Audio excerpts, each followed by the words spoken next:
All I'm asking for is just a little, just let's kind of, and I'm talking to the poor ghetto people, poor people who everybody think cool. They like to call us stupid, ghetto, ignorant, dirty, roaches. Yes, the drug dealers, the baby mamas, the strippers. You eat chicken boxes, I'm talking to you. You eat cheesesteak subs, I'm talking to you. You drink half and halves.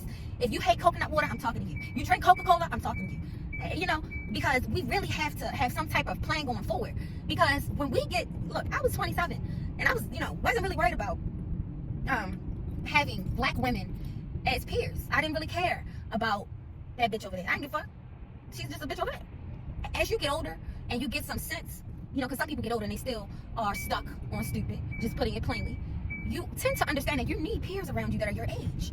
Because I see 90, 80, 70-year-old women out here. Some of them are healthy and agile. More power to you, sister. I hope I'm on that same path. But then you have the flip side of that coin, where I see fragile, elderly women out here that have no community. And I'm like, let me help you, because where the fuck are your children? And I said, where are your kids?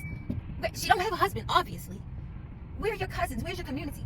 We have to start looking at the future, because if we have the ability to look at the past and look at the 1768, 1788, if we have the ability to look at 1932, 1964, 1968, and say, what could we have done better to add to the future, which is us, what will we do?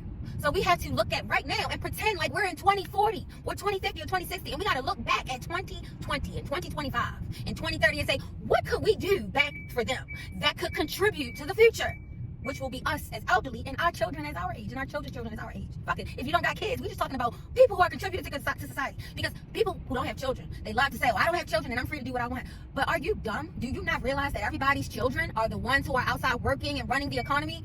So it all ties in, dumbass. We all got to work together. And when I call you out your name, it's because I love you and I have to wake you up. If I sit here and talk calmly and be all like this and like that, you're really not going to pay attention. You're not going to hear me. You're going to fall asleep. You're going to go into a sunny place. So I have to use a little bravado in my chest. I got to use words that shock you in order for you to get the message that we need to stick the fuck together. And it's all love. Toodles. We overdo everything.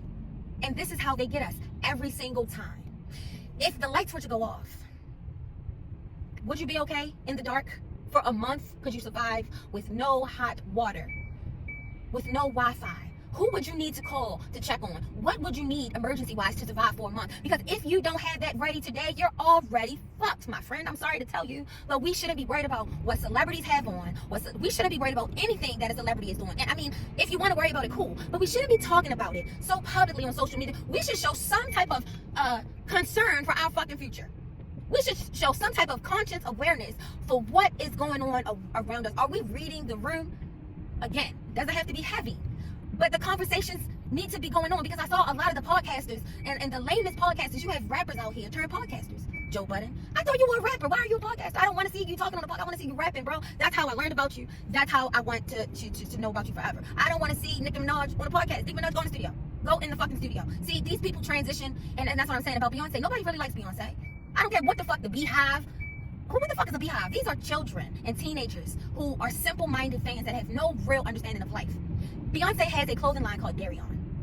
If we really wanted to support her and get her off stage, we would have supported her clothing line. Nobody really likes Beyonce. Nobody really likes these celebrities. Y'all are just here to keep us distracted from our pain. But it's time to stop the distractions and get the conversation started. These podcasters are just another distraction. They started talking off about relationships, and everybody was getting on the bandwagon of how to heal from toxicity. And now that we've gotten over that speed bump, it's like everybody's just back into neutral. We're no longer in drive. The podcasts are going back to the shithole. Everybody is fanning. I don't even know what the obsessed about. Rappers' ex-girlfriends? Are these the people that we are really paying attention to? Rappers' ex-girlfriends. And not even great rappers. We talk about whack-ass rappers. I mean, you guys are fucking killing me.